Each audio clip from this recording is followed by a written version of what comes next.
के पास एक आईना भी है जिसके सामने ही आसाराम का वक्त बीतता है। इतना ही नहीं, वो दिन भर में 25 बार आईना देखते हैं।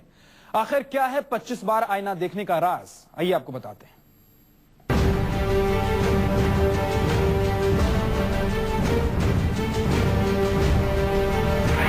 आखिर क्या है आसाराम के आईने में?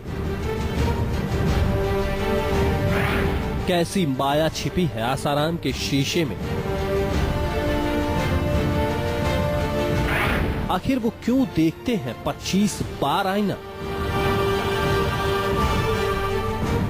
दुनिया को अध्यात्म का मर्म समझाने वाले आसाराम के आईने में आखिर कौन सा रहस्य छिपा है? क्या इसमें भी कोई काला जादू है? आखिर एक दो बार नहीं 25-25 बार आसाराम खुद को आईने में क्यों निहारते हैं? कहीं इस आईने में भी आसाराम का कोई तिलिस्म तो नहीं छिपा जो वो प्रवचन की भीड़ से मौका पाकर अपने आईने के सामने बैठ जाते हैं? आखिर आईने से कौन सी ताकत मिलती है आसाराम को? इन सवालों को सुनकर जितने हैरान आप हैं उतने ही हम भी हुए।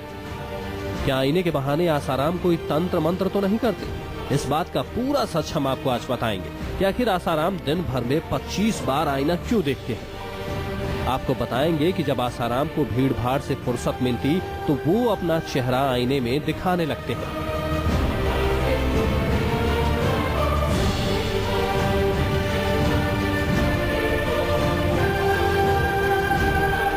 आसाराम के बारे में तो पहले ही उनके पूर्व साधकों ने खुलासा कर रखा है कि वो काला जादू में यकीन रखते हैं, तंत्र मंत्र में अपना ध्यान लगाकर काम करते हैं, एकांतवास के लिए लड़कियों को चुनने के लिए सम्मोहन करते हैं। तो क्या आसाराम के आईने में भी कुछ ऐसा ही राज है? लेकिन आप जैसा सोच रहे हैं वैसा नहीं है। आप इस आईने और आसाराम का राज सुनेंगे तो चौंक जाएंगे। तो सुनिए आसाराम के इस पूर्व साधक का खुलासा। आसाराम को भी शीशा देखने का बहुत शौक है। वो दिन में 20 से 25 बार तो शीशा देखते थे। आसाराम को भी शीशा देखने का बहुत शौक है। वो दिन में 20 से 25 बार तो शीशा देखते थे। दरअसल आसाराम को शीशा देखने का बहुत शौक है। उन्हें अपने आप को आईने में निहारना अच्छा लगता है, इसीलिए जब भी मौका मिलता है वो आईने के सामने बैठ जाते हैं और ये सिलसिला दिन भर में 20 से 25 बार तक होता है। उन्हें अपना चेहरा बार बार आईने में देखना अच्छा लगता है। आसाराम अपने आप और अपने चेहरे को लेकर इतने फिक्रमंद रहते हैं कि अपनी दाढ़ी और बाल को भी बराबर काटते रहते हैं। जरा सा दाढ़ी का बाल निकला हुआ हो तो थोड़ा सा ट्रिम, मूछ का बाल बहुत शौक था। जरा सा दाढ़ी का बाल निकला हुआ हो तो थोड़ा सा ट्रिम, मूछ का बाल बहुत शौक था।